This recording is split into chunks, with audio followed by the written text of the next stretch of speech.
continue with our week of decision. It's Susan with a quote a day keeps the cobwebs away. And today I'm going to start with something a little different and we're going to work it in. The quote is from James Allen. And the quote is this: "We think in secret and it comes to pass.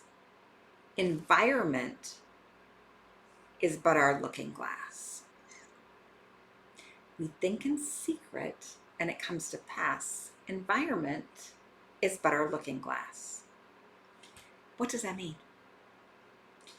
It means the results that someone is getting in their lives and the results that you see are a result of their thinking, which is done in secret. You can always tell how someone is thinking if you look at the results that they're getting in their life. Think about that.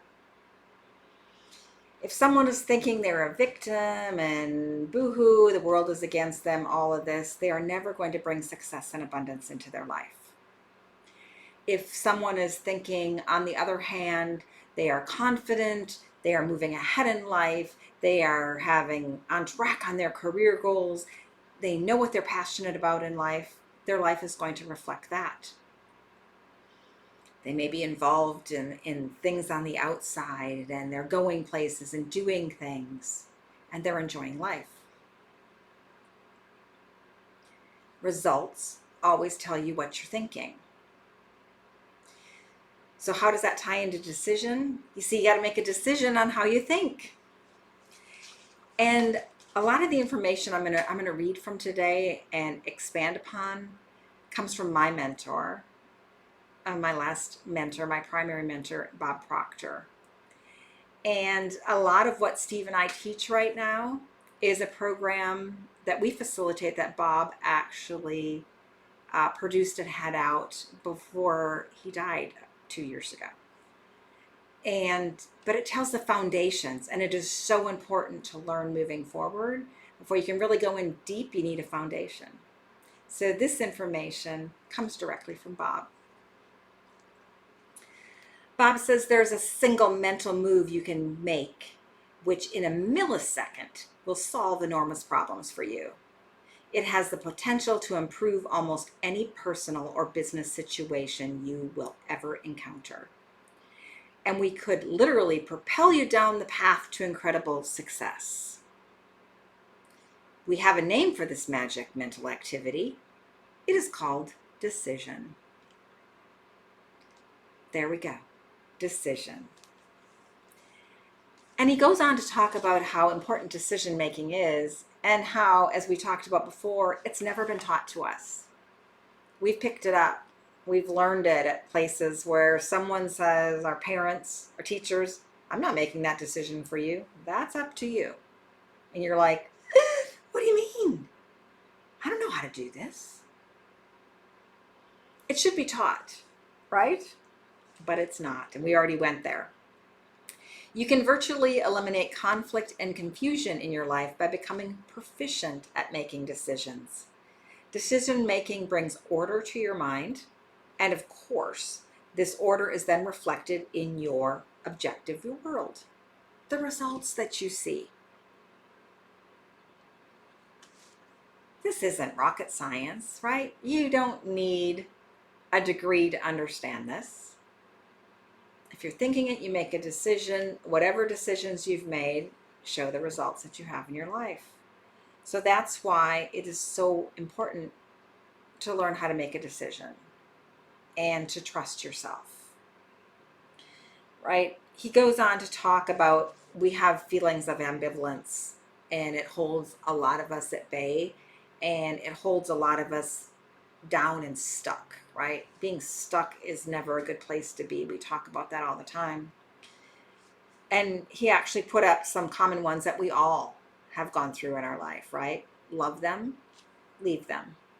Quit, stay. Do it or don't do it. Go to work, watch TV. Buy it, don't buy it. Say it or don't say it.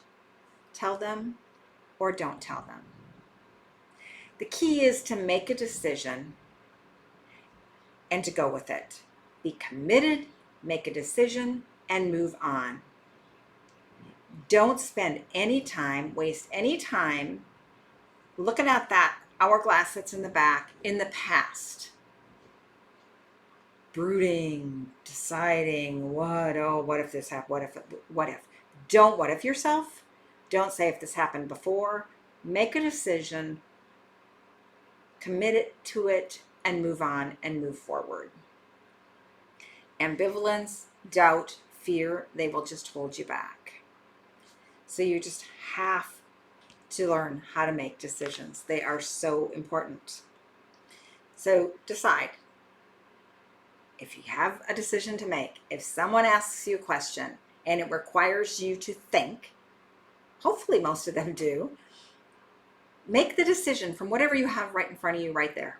Don't say, oh, I need to go think about it. I need to talk to my spouse. I need to talk to my partner. I need to talk to my family. I need to investigate the company. I need to do this. I need to do that. Generally, when someone asks you a question, you have a gut feeling to say yay or nay.